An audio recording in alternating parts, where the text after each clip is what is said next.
Mr. Ali. Благодаря, госпожо председател. Уважаеми колеги. Thank you, colleagues.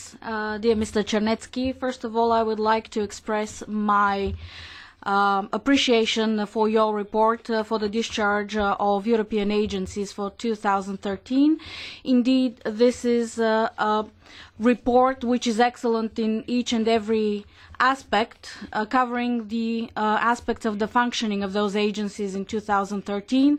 You have analyzed the activities of those agencies, how they complied with the requirements of the European Commission, how they managed their budgets and finance, how they managed their human resources, what their cooperation was amongst themselves, amongst the agencies, and amongst the agencies and the European Commission, and also how they cooperated with the European Parliament.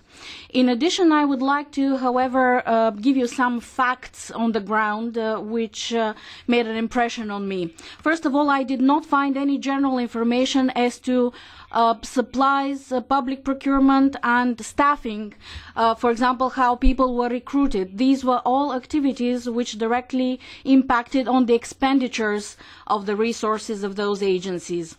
There are quite a few agencies where payments are late more than 30 days.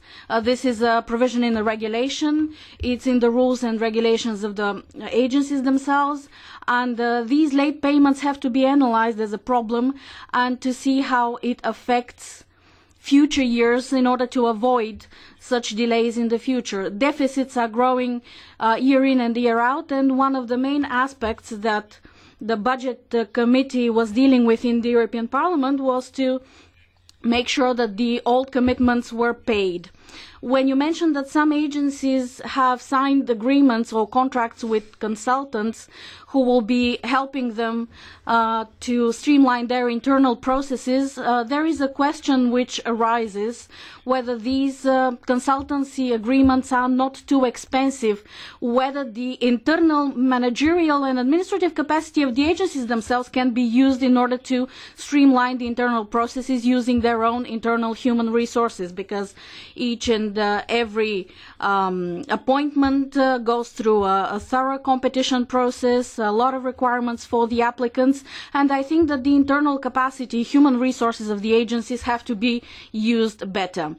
More light has to be shed on how the agencies function, what they do, and to also improve the efficiency of their operations. There are 32 agencies with multiple seats. Some of them, the shadow rapporteur was talking about the fact that some agencies have more than one seat or more than one headquarters. So we don't have enough information about the functional activities of those agencies. This entire potential, this entire capacity has to be used to the maximum, to the full, in order to make sure that the taxpayers' money will be efficiently spent. When we talk about spending of the funds, maybe it's a bit off the main priorities here, but we need to see how these funds were used and whether the agencies use the resources to do their missions, provide added value for the European citizens. Is there added value from the operations of those agencies? I would like to give several examples. For example, the Agency for Fundamental Rights.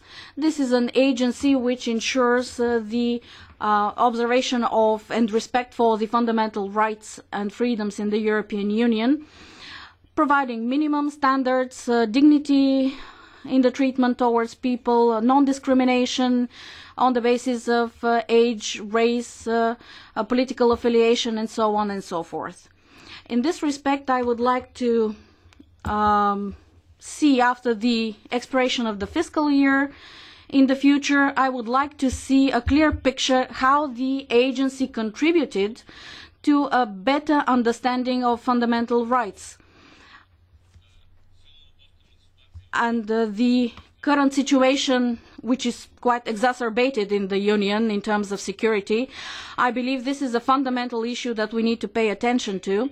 These agencies have to help, have to support the European Commission and other institutions to make the best possible decision and to make an informed decision.